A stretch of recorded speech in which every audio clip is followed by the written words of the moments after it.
പ്രബുദ്ധ കേരളം, സാക്ഷരതാ കേരളം ഇതൊക്കെ വെറും വാക്കുകളിൽ ഒതുങ്ങിപ്പോകുന്നതായിട്ട് തോന്നിപ്പോകുന്നു. നമ്മുടെ ഇന്ത്യയുടെ ഫുട്ബോൾ ഇതിഹാസ താരം IM വിജയൻ്റെ മകൻ്റെ കല്യാണം കഴിഞ്ഞ ദിവസം നമ്മൾ കണ്ടതാണ്. അതിൽ വന്ന കമൻസുകൾ വായിച്ചു നോക്കിയാൽ ഈ സാക്ഷരതാ കേരളമൊക്കെ വെറും വാക്കുകളിൽ ഒതുങ്ങിപ്പോവുകയാണ്. ഉയർന്ന ജാതി, താഴ്ന്ന ജാതി, കറുത്ത നിറം, വെളുത്ത നിറം, ഇങ്ങനെ തുടങ്ങുന്നു അധിക്ഷേപങ്ങളുടെ ഒരു നിര. അതിലൊരു ക്വസ്റ്റ്യനും കൂടെ വന്നിട്ടുണ്ട്. അതായത് നടൻ വിനായകൻ അതിൽ പങ്കെടുത്തു. അദ്ദേഹത്തെയും നന്നായി അധിക്ഷേപിച്ചിട്ടുണ്ട്. ഇനി വേടൻ്റെ ഒരു കുറവും കൂടെ ഉള്ളെന്ന് പറയുന്നു. നമ്മുടെ ഈ പ്രബുദ്ധ മലയാളികൾക്ക് എന്താണ് സംഭവിച്ചുകൊണ്ടിരിക്കുന്നത്?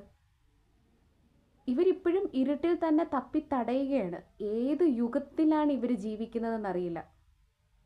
ഈ IM വിജയനൊക്കെ വേറെ ഏതെങ്കിലും രാജ്യത്താണ് ജനിച്ചതെങ്കിൽ ഇന്ന് അദ്ദേഹം ലോകം അറിയപ്പെടുന്ന ഒരു ഇതിഹാസ താരമായിട്ട് തീർന്നേനെ. പത്മശ്രീ IM വിജയൻ നമ്മുടെ ഇന്ത്യയുടെ, നമ്മുടെ കേരളത്തിൻ്റെ അഭിമാനമാണ്. അദ്ദേഹത്തെയാണ് ഇത്രയും താഴ്ന്ന നിലയിൽ അധിക്ഷേപിച്ചിരിക്കുന്നത്, വർഗീയത പറഞ്ഞ്, ജാതി പറഞ്ഞ് അധിക്ഷേപിച്ചിരിക്കുന്നത്. ഒന്ന് ആലോചിച്ച് നോക്കൂ. ഒരു കോവിഡ് വന്നപ്പോൾ അല്ലെങ്കിൽ ഒരു പ്രളയം വന്നപ്പോൾ ഈ ഉയർന്ന ജാതിക്കാരും താഴ്ന്ന ജാതിക്കാരും ഒക്കെ എവിടെയായിരുന്നു? ഈ കറുത്തവൻ്റെ ദേഹം മുറിഞ്ഞാലും അല്ലെങ്കിൽ വെളുത്തവൻ്റെ ശരീരം മുറിഞ്ഞാലും വരുന്നത് ഒരു ബ്ലഡ് അല്ലേ? ആ ബ്ലഡിൻ്റെ കളറ് റെഡ് തന്നെയല്ലേ, ചുവപ്പ് തന്നെയല്ലേ?